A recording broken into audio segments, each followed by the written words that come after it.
Hi friends, இந்த வாரம் தமிழ் சினிமாவில் மொத்தம் 8 படங்கள் ரிலீஸ் ஆகிருக்கு. அதில் 4 படங்கள் ஓரளவுக்கு தெரிஞ்ச முகங்கள் அண்ட் இயக்குநர்களோட படங்கள்.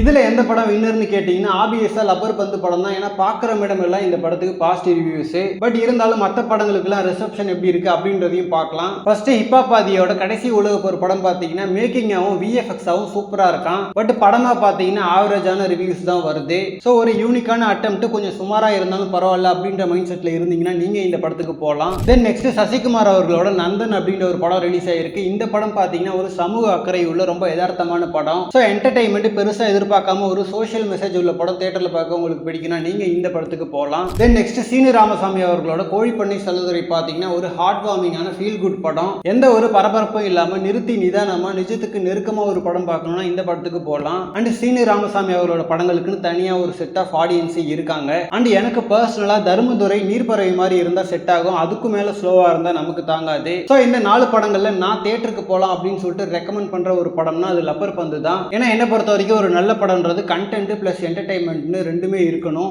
லப்பர் பந்து படத்துல இது ரெண்டுமே கரெக்டா இருக்குன்னு சொல்லிட்டு நான் பிலீவ் பண்றேன். அண்ட் போர் தொழில் குட் நைட் மாதிரி இந்த வருஷத்தோட ஒரு மிகப்பெரிய வெற்றி படமா இந்த படம் அமைய போகுது. இயக்குனர் வெற்றிமாறன் அவர்கள் இந்த படத்தை பார்த்துட்டு படக்குழுவை கூப்பிட்டு பாராட்டி இருக்காரு. அதே மாதிரி சிவகார்த்திகேயன் அவர்களும் படத்தை பார்த்துட்டு இயக்குனரை கூப்பிட்டு பாராட்டி இருக்காரு. ஓகே ஃப்ரெண்ட்ஸ், இந்த 4 படத்துல நீங்க எந்த படம் பார்த்திருந்தாலும் அந்த படத்தோட விமர்சனத்தை கமெண்ட்ல சொல்லுங்க. தேங்க்யூ.